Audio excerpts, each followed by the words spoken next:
or for more on the resolutions by the Nigeria Economic Summit Group, Yusuf, chairman of the Nigerian Economic Summit Group, joins me now. Thank you so much for being here. Thank you. And congratulations, another summit concluded. Indeed. But I do have a question on how, feasible is all of this? All the great points that have been said in the hall in the past few days, how do they reverberate beyond those walls? But I would like to start with this green picture that you paint about unemployment. When you say Nigeria needs about 4.5 million jobs a year, by my calculation, if I'm correct, how feasible is that? And I mean, what are the consequences? How dire is the situation? Right. Thank you. The last 3 days has been very interesting. And I think the report was launched on the first day of the summit to also set a tone for some of the discussions. And especially just to get us to understand the urgency of the situation.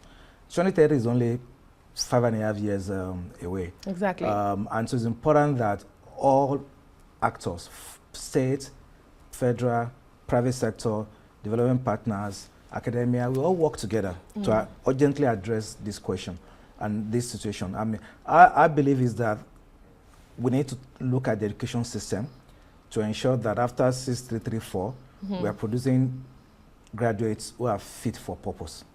And which means the curriculum needs to be co-created, co-designed with the employers of labor in mind. And so when you do that, that can then help to reduce the skills mismatch. But we also need to work on developing the teachers. You can only give what you have, right? Today we are talking about AI, agentic AI, etc. We've got to ensure that our teachers are well equipped to train our kids for the future of work and for tomorrow, right? And so that's the third thing. So it's about curriculum, it's about avoiding the skills mismatch, it's also about just the teachers themselves and preparing them well. Then we've got to think through the collaboration between the industry and the academia. Yeah. Internship so the link schemes, between schools and industry. Absolutely, that linkage needs to be strengthened. Internship schemes need to be something of routine, not what you do only when you're in your 300 level or in your 200 level, because the experiences you gain in the industry complements what you are taught in the classroom. But more importantly, the mentors that you get to know, the mentorship that you receive, the relationships that you build, those are the things that will be useful for you when you start to work. So it does look like for this to happen, a model such as the private sector partnership comes to play, because government is not so much employer of labor. But how have we empowered the private sector to take all of these numbers that you mentioned today? Are they even able to do that? So, interesting question. And part of what the report says to us is that the economy is big, right? And the private sector is diverse. Now, the hot areas of the economy, so whether you're talking financial services, your bank, your insurance, capital market, you're talking technology, all of those have employed less than 1.5% of the workforce. Wow. Yeah, and including the oil and gas industry. Yet that's where most graduates want to go. Yes. Right. Now, the areas where there are huge job opportunities, you're talking construction, you're talking agriculture, you're talking trade, retail trade, you're talking food, restaurants, solid minerals processing. These are areas where there's huge opportunity for growth. And so one of the things we are advocating is for government to take a more targeted approach at these areas where we think there's been a lot of neglect. There have been more attention on banking, on insurance, on energy, on oil and gas, and rightfully so. From a revenue point of view. But from a jobs point of view, the jobs will come from agriculture, from solid minerals, from construction, from real estate, from restaurants, etc. So we've got to target those in a more targeted and focused manner. I like the title of the report, From Hustle to Decent Work, because Nigerians are known for entrepreneurship drive, yet most of them remain in what you are warning against, the low income informal work. So what's the problem here? Is it that the environment has not been created for those entrepreneurial skills, to be upskilled, to live these brackets? What's the problem? So I think that there's a supply and there's a demand side of the problem. Yeah, the demand side is the private sector itself is not big enough. Okay. To employ millions of individuals. I mean, think about it. I mean, the biggest employer of labor in Nigeria today has probably like 30,000, 35,000 workers.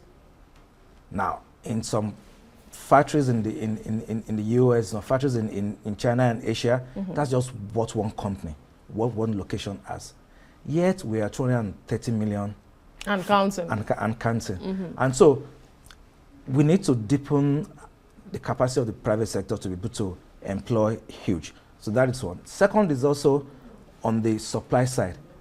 The students need to be job ready. Okay. What most organizations do today is you employ a graduate and you take them to a graduate training program or take them through a management program for 6 months, 9 months before you then put them in the job role.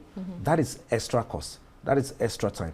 But if schools work with the private sector, right, to develop curriculums that are job ready, to also ensure that executives of the private sector are part of the process, internship, management lecture, executive programs, that would then ensure that as we produce these kids, they are ready for work. So it's both supply and demand that we need to work on. It does sound, very good on paper, but then one worries, if we have all of the solutions, why haven't we done it? But let me come to my question I highlighted earlier. Many would say Nigeria doesn't lack this report and suggestions and paper. How is the NESG going to ensure that this is just not another recommendation list, for policy's sake? Yeah, I mean, so the reality is there is a time lag between policy discussions, which is what we're having today, and then the acceptance of the policy by government. And there's a time lag between acceptance and implementation, and also between implementation and then getting the outcome and result. So sometimes it could take years. Yeah? But a great example is last year at the summit, we're talking about the tax reforms and need to get those bills to become acts of law. Now that has been done. That was done this year. Okay. So that's a good sign of progress. But specifically to your question, there are a few things we're doing. First is we're working with the NUC, National University Commission, what we call a triple helix roundtable that involves the NUC, the academia, and the private sector led by the NESG to co-create the university curriculum, undergraduate university curriculum, to ensure that it will be more fit for purpose. Okay. So that's one thing we're doing. Second is we'll be working with our members, private sector, who are employers of labor, to disseminate this report to them and to get commitment as to what they will want to do and they will do to support what the public sector will be doing and to also increase their capacity to create jobs. And so we'll be working on both the supply and demand side. And my expectation is that in a few years' time, we'll begin to see the impact. All right. Fingers crossed and congratulations once again. Yusuf, Chairman, Nigerian Economic Summit Group. Thank you very much.